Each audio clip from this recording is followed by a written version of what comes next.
बिस्मिल्लाहिर्रहमानिर्रहीम। अस्सलाम वालेकुम स्टूडेंट्स, कैसे हैं? सब खैरियत से हैं? पेपर कैसे हो रहे हैं? तमाम तर तलबा और तालिबात ने लाजमी बताना है आप लोगों ने कमेंट्स में कि आप लोगों के पेपर कैसे हो रहे हैं।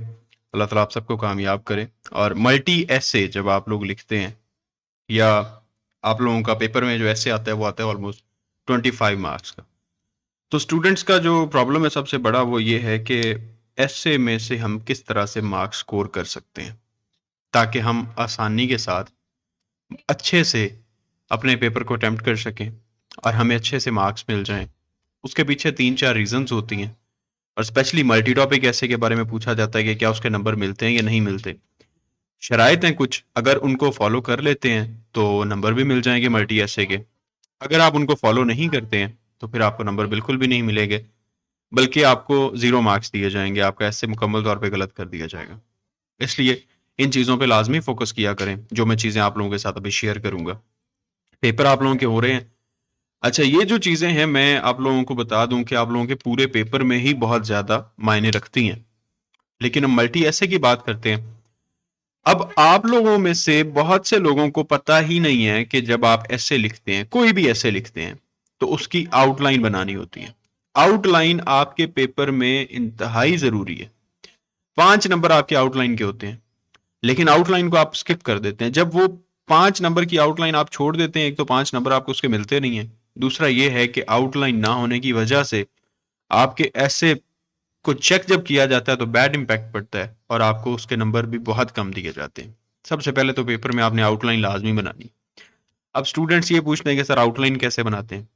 आउटलाइन से मुराद क्या होती है कि आप, फॉर एग्जाम्पल मैं आपको एक सिंपल सी मिसाल देता हूँ। आपके पास एक क्वेश्चन है, पाकिस्तान स्टडीज का, ये जर्नलिज्म का, या पॉलिटिकल साइंस का, कोई भी। आपके पास एक सवाल आ जाता है। उस सवाल में आपने 4 से 5 हेडिंग्स बनानी है। सबसे पहले इंट्रो देना है, उसके बाद आपने 4 से 5 हेडिंग्स बनानी है। अब वो जो 4 से 5 हेडिंग्स हैं और इंट्रोडक्शन की एक हेडिंग है, उसको अगर आप सबसे पहले ऊपर टॉप पे लिख दें और नीचे अपने मुकम्मल सवाल को हल कर दें, तो वो आपका क्वेश्चन विद आउटलाइन हो जाएगा। अगर आप उन हेडिंग्स को इकट्ठा करके ऊपर टॉप पे लिख देते हैं, जैसे मिसाल के तौर पे यहां पे ये मेरी 5 हेडिंग्स हैं क्वेश्चन के अंदर। एक ये हेडिंग है, एक ये हेडिंग है, एक ये हेडिंग है। मैंने ये हेडिंग देनी है, नीचे इसको एक्सप्लेन करना है, फिर ये हेडिंग देनी है, इसको एक्सप्लेन करना है, फिर ये हेडिंग देनी है, इसको एक्सप्लेन करना है। तो मैं क्या करूंगा, नीचे हेडिंग्स देने की बजाय मैं इन 5 की 5 हेडिंग्स को ऊपर टॉप पे इधर लिख दूंगा और नीचे मैं अपने उस सवाल का जवाब देना शुरू कर दूंगा। पहले इसको आंसर करूंगा, नीचे हेडिंग नहीं देनी, सिर्फ ऊपर मैंने आउटलाइन बना दी है। फिर उसके बाद मैं इस हेडिंग के मुताबिक पैराग्राफ लिखूंगा, फिर मैं इस हेडिंग के मुताबिक पैराग्राफ लिखूंगा, फिर मैं इस हेडिंग के मुताबिक पैराग्राफ लिखूंगा और लास्ट पे मैं इस हेडिंग के मुताबिक पैराग्राफ लिखूंगा और मेरा ऐसे नीचे मुकम्मल हो जाएगा। ऐसे विदाउट लाइन सेम ये चीज होती है कि आपके माइंड में उस ऐसे से रिलेटेड जितनी भी हेडिंग्स आ रही हैं कि मैंने इस ऐसे में ये चीजें, इन टॉपिक्स को डिस्कस करना है। फॉर एग्जाम्पल आपके माइंड में आ जाता है सबसे पहले कि आपने इंट्रोडक्शन देना है। ऑब्वियसली आपने इंट्रोडक्शन देना ही देना है। उसके बाद आपके माइंड में आ जाता है किसी चीज के एडवांटेजेस। आपसे कोई भी सवाल पूछ लिया जाता है, कुछ भी पूछ लिया जाता है, किसी भी टॉपिक पे ऐसा ऐसे है जिसमें आप लोगों के पास एडवांटेज उसके देने हैं, तो आप लोग उसमें एडवांटेज ऐड करेंगे। ठीक है, उसके बाद उसके अगर कोई इंपैक्ट्स हैं तो वो आप लिखेंगे। अगर बैड इंपैक्ट्स हैं तो उसके ऑब्वियसली कॉजेज भी होंगे। अगर किसी चीज के बैड इंपैक्ट्स हैं तो उसके कॉजेज भी होंगे कि किस वजह से ये इसके बैड इंपैक्ट्स हैं, तो आप उसके कॉजेज लिखेंगे। जब बैड इंपैक्ट्स हैं, उसके कॉजेज हैं, तो कुछ उसकी रेमेडीज भी होंगी कि हमने ये अगर मसाइल हैं तो इन मसाइल को हल कैसे करना है, तो उनकी रेमेडीज की हेडिंग देंगे। उसके बाद एंड पे आप कंक्लूजन कर देंगे कि इसको कंक्लूड कैसे करना। ठीक है, तो आप लोग सबसे पहले आपकी हेडिंग होगी इंट्रोडक्शन, उसके बाद उसके पॉजिटिव एस्पेक्ट्स, फिर उसके बाद नेगेटिव इंपैक्ट्स, फिर उसके बाद उसके जो कॉजेज होंगे, जिन वजूहात की बिना पर उसके नेगेटिव इंपैक्ट्स हैं, फिर उसकी रेमेडीज क्या होंगी वो आप लोगों ने लिखनी है। ये सारी की सारी हेडिंग्स दे के उसके बाद नीचे एक लाइन छोड़नी है आपने, और उस लाइन को छोड़ने के बाद नीचे आपने अपना ऐसे शुरू करना। अब सवाल एक अगेन आता है कि हमने जी जब पेपर में ऐसे लिखना है तो जो हमने आउटलाइन फॉर एग्जांपल बना ली है, तो क्या हमने आउटलाइन वाली जो हेडिंग्स हैं, ऊपर जो आउटलाइन हमने बनाई है, उन हेडिंग्स को नीचे ऐसे के अंदर भी लिखना है या नहीं लिखना? बिल्कुल नहीं लिखना। लिखेंगे उसके मार्क्स आपके कट जाएंगे। ऐसे के अंदर हेडिंग नहीं होती, ऐसे के अंदर हेडिंग नहीं होती। आपने सारे के सारी हेडिंग्स को ऊपर टॉप पे लिखना है। फॉर एग्जांपल आपके पास ऐसे आ जाता है डेमोक्रेसी पे। अब डेमोक्रेसी पे जब आ गया है तो उसका आपने इंट्रोडक्शन देना है कि क्या है democracy. Popular form of government होती है, पॉलिटिकल पार्टीज डेमोक्रेटिक कंट्री में बहुत सारी होती हैं, ठीक है। उसके बाद आप जनाब इसमें कुछ ऐड करेंगे डिक्टेटरशिप के बारे में। डिक्टेटरशिप क्या है, क्योंकि इसके कंपैरिजन में आप आ जाएंगे ना, डेमोक्रेसी के साथ आप डिक्टेटरशिप में कंपैरिजन करेंगे, क्योंकि हमने उसके साथ ही लिखना है कि डिक्टेटरशिप क्या होती है। डिक्टेटरशिप में क्या होता है, एक इंसान होता है जो पूरी कंट्री पर रूल करता है। डिक्टेटर को कोई एक बंदा, कोई शख्स भी अपोज नहीं कर सकता। उसके बाद जनाब एडवांटेज पे आ जाए डिक्टेटरशिप के। फिर उसके बाद डेवलप्ड कंट्रीज में डेमोक्रेसी के बारे में बात करें, democracy in under developed countries, उसके बारे में बात करें। फिर उसको कंक्लूजन उसका ला के दें। तो इस तरह से आपकी एक आउटलाइन मुकम्मल हो जाएगी, ठीक है। 5 से 6 पॉइंट्स आपने लिख लेने।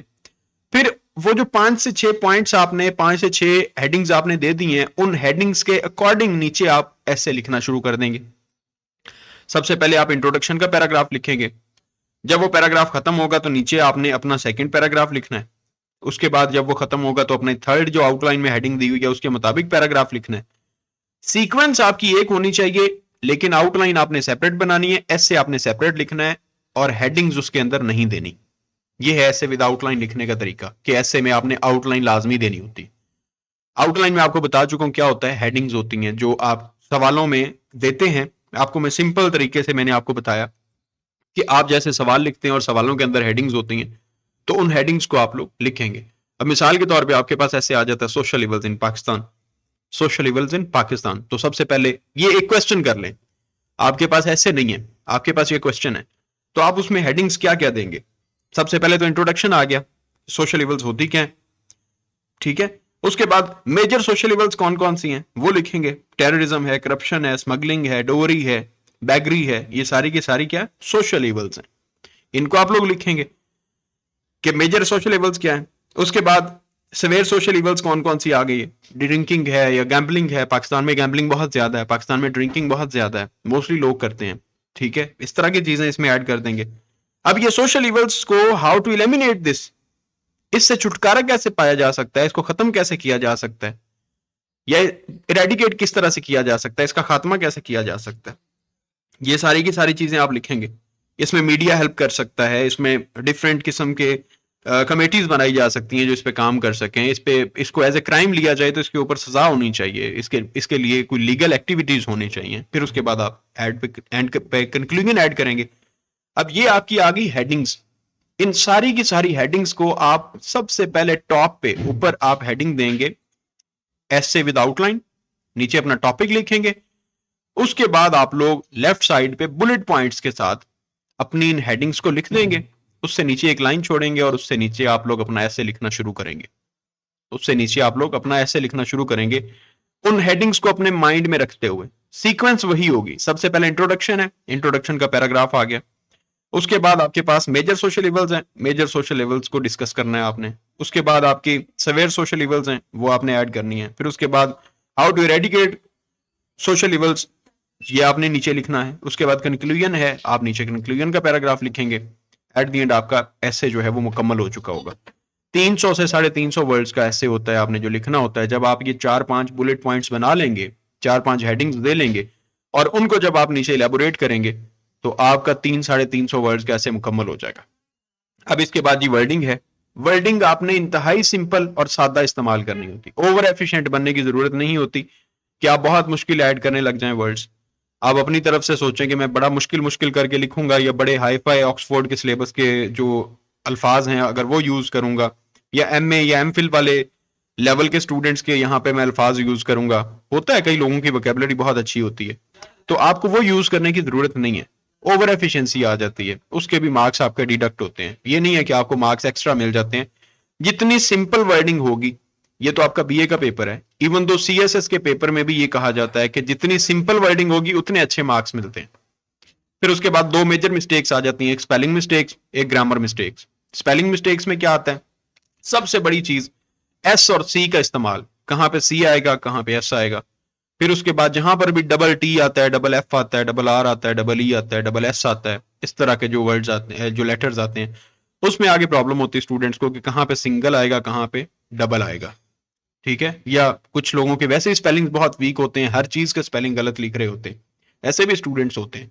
तो आप लोगों को स्पेलिंग पे बहुत ज्यादा फोकस करना पड़ता है अपना, स्पेशली इंग्लिश का पेपर करते हुए। उसके बाद ग्रामेटिकल मिस्टेक्स हैं, आपका सेंटेंस स्ट्रक्चर ठीक होना चाहिए। ग्रामर जब तक आपकी ठीक नहीं होगी, जब तक आप लोगों ने ग्रामर को नहीं पढ़ा होगा, जब तक आपने उसकी तैयारी नहीं की होगी, तब तक आप कभी भी इंग्लिश में से मार्क्स नहीं ले सकते। स्पेलिंग के बाद आपकी ग्रामर मिस्टेक्स ठीक होनी चाहिए कि ग्रामर आपकी बिल्कुल परफेक्ट हो, ग्रामेटिकल मिस्टेक्स ना हो, उसमें ए एन की गलती आ जाती है। पार्ट्स ऑफ स्पीच आपने ठीक किए हैं, यूज किए हैं या नहीं किए। आपने अगर आपने अगर जुमलों को कंबाइन करना है तो उसके अंदर जो आपने ब्रिजिंग के लिए वर्ड यूज किया वो ठीक किया या नहीं किया। आपने क्या, आप फ्यूचर में रह के टेंस लिख रहे हैं, आप प्रेजेंट में रह के टेंस लिख रहे हैं, आप पास्ट में जाके टेंस लिख रहे हैं, क्या आप हेल्पिंग वर्ब का ठीक यूज कर रहे हैं या नहीं कर रहे हैं, क्या आप सही से अल्फाज का चुनाव कर पा रहे हैं या नहीं कर पा रहे हैं। ये सारी की सारी चीजें मैटर करती हैं आपके पेपर में, सिर्फ और सिर्फ ऐसे के लिए नहीं। लेकिन स्टूडेंट्स का जो सवाल था कि मल्टी ऐसे के नंबर मिलते हैं या नहीं मिलते, तो मैं आपको ये बता रहा हूं कि आप लोगों ने अगर ये चीजें ठीक की होंगी, आपकी ये गलतियां नहीं होंगी, आपको हर चीज के नंबर मिलेंगे।